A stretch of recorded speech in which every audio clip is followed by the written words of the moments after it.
So,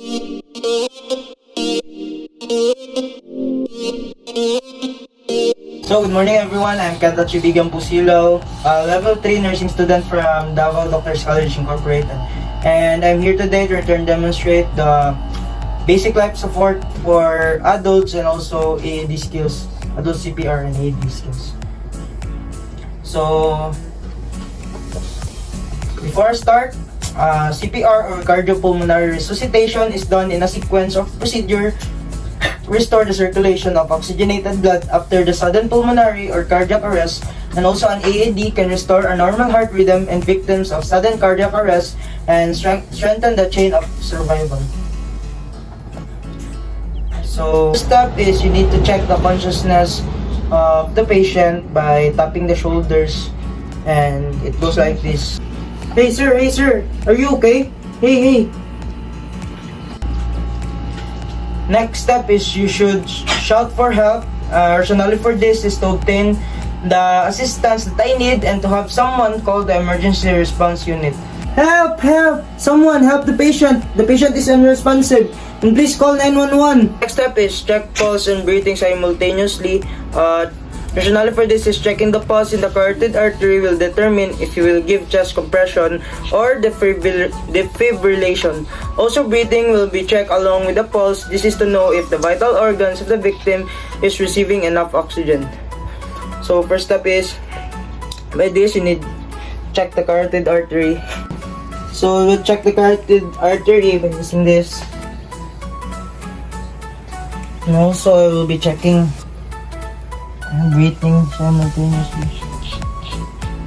1001, 1002, 1003, 1004, 1005, 1006, 1007, 1008, 1009, 1010.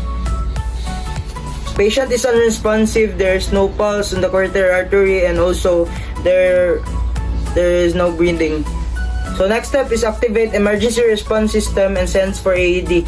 Rationale for this is activating the EMG or response system will help me to obtain the manpower that I need and getting the device that I need, which is the AED, and will help me to resuscitate the patient or the victim.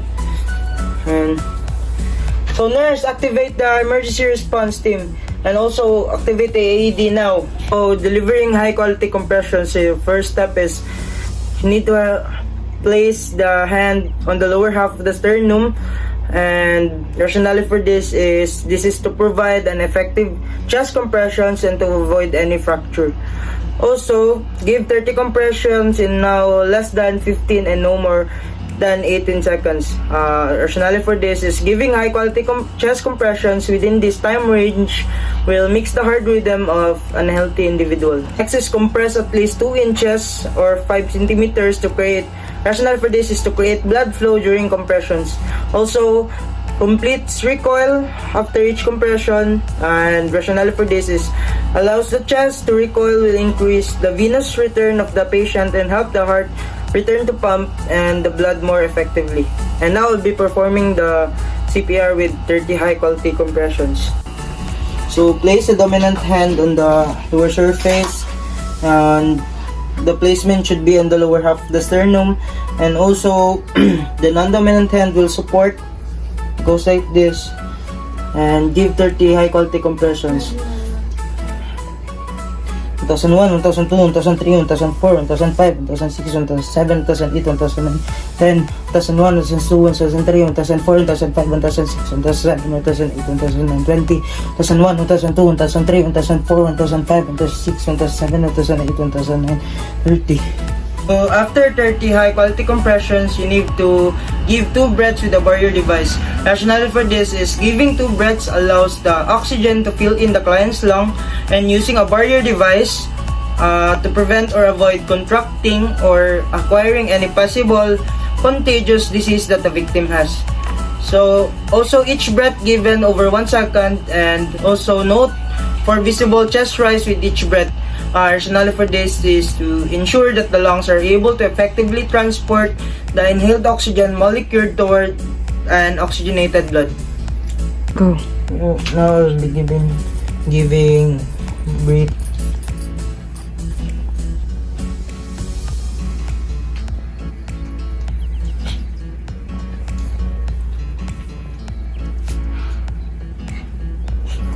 step is resume compression in less than 10 seconds.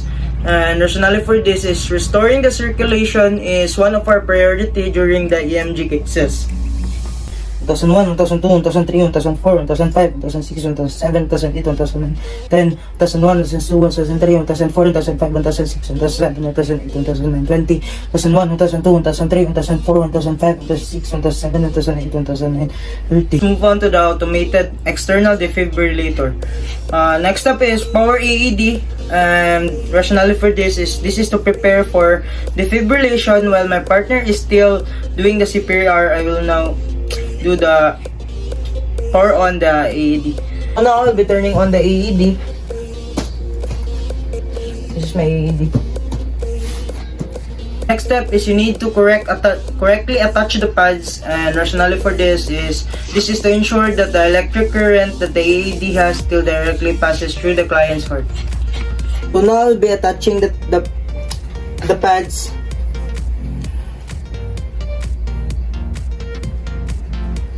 Next step is you need clear for analysis, and rationale for this is the AED machine will going to identify the client's heart rhythm if there is presence or absence of heart rhythm. Do not touch the patient. Clears for analysis. Clear. Do not touch the patient. Clears for analysis. Clears for safely deliver a shock. Rationale for this, the AED machine has an electric current that is extremely painful to us rescuers. So all clear, do not touch the patient, shock is advised. All clear, do not touch the patient, shock is advised. So next step is safely delivers a shock, and rationale for this is electric shock to help the heart return to its normal rhythm. So all clear, do not touch the patient, shock is advised. Shocking in 3, 2, 1. So next step is you need to switch roles every 2 minutes or after every 5 cycles. Rationale for this is to minimize rescuers' fatigue and maintain high quality chest compression. And next step is practice good team dynamics, and rationale for this is it improves your chances of saving a life. Accept all the help you can get. And that's all for this return demonstration, and thank you and God bless.